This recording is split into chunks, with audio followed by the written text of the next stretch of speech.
O Evangelho de Marcos capítulo 3.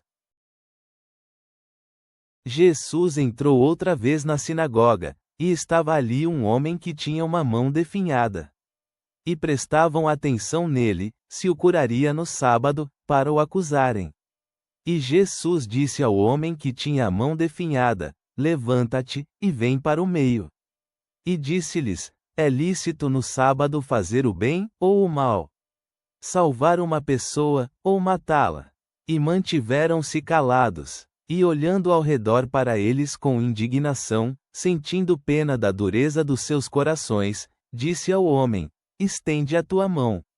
E ele estendeu, e sua mão foi restaurada, sã como a outra.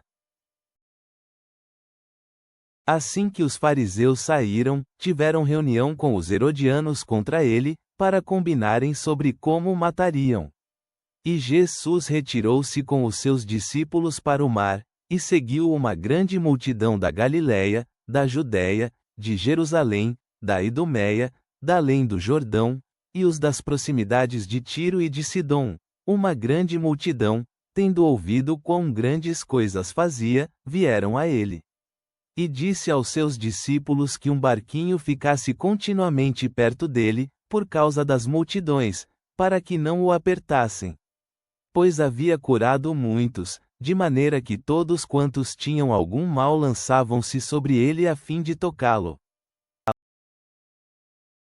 E os espíritos imundos, quando o viam, prostravam-se diante dele, e exclamavam: Tu és o Filho de Deus.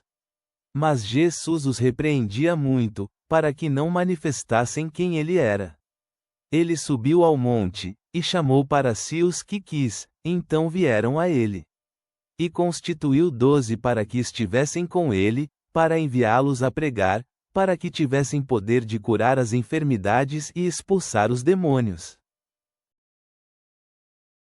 Eram eles: Simão, a quem pôs por nome Pedro, Tiago filho de Zebedeu, e João, irmão de Tiago, e pôs-lhes por nome Boanerges, que significa, filhos do trovão, e André, Filipe, Bartolomeu, Mateus, Tomé, Tiago filho de Alfeu, Tadeu, Simão o Zelote, e Judas Iscariotes, o que o traiu.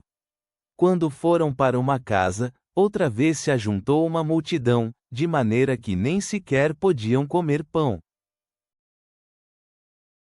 Os seus familiares, ao ouvirem isso, saíram para detê-lo, porque diziam: Ele está fora de si. E os escribas que haviam descido de Jerusalém diziam: Ele tem Beelzebu, e é pelo chefe dos demônios que expulsa demônios. Então Jesus os chamou, e lhes disse por parábolas: Como pode Satanás expulsar Satanás? Se algum reino estiver dividido contra si mesmo, tal reino não pode durar. E se alguma casa estiver dividida contra si mesma, tal casa não pode durar firme. E se Satanás se levantar contra si mesmo, e for dividido, não pode durar, mas tem fim.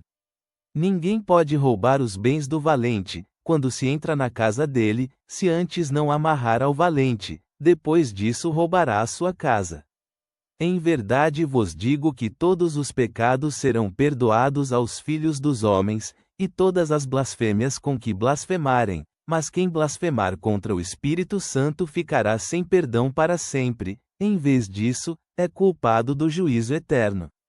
Pois diziam: Ele tem espírito imundo. Então chegaram os seus irmãos e a sua mãe, e estando de fora, mandaram chamá-lo. A multidão estava sentada ao redor dele. Então disseram-lhe: Eis que a tua mãe e os teus irmãos estão lá fora a te procurar. Ele lhes respondeu: Quem é a minha mãe ou os meus irmãos? E, olhando em redor aos que estavam sentados perto dele, disse: Eis aqui minha mãe e meus irmãos. Pois quem fizer a vontade de Deus, esse é meu irmão, minha irmã, e mãe. Pai, agradecemos por ter designado os 12 apóstolos e por lhes ter dado autoridade para pregar e expulsar demônios. Ajude-nos a entender que uma casa dividida contra si mesma não pode subsistir, e a reconhecer o poder da unidade em teu reino. Proteja-nos do pecado imperdoável de atribuir tua obra a Satanás. Que possamos fazer parte da tua verdadeira família, cumprindo tua vontade com corações obedientes. Com os corações elevados ao Senhor ressuscitado, dizemos amém.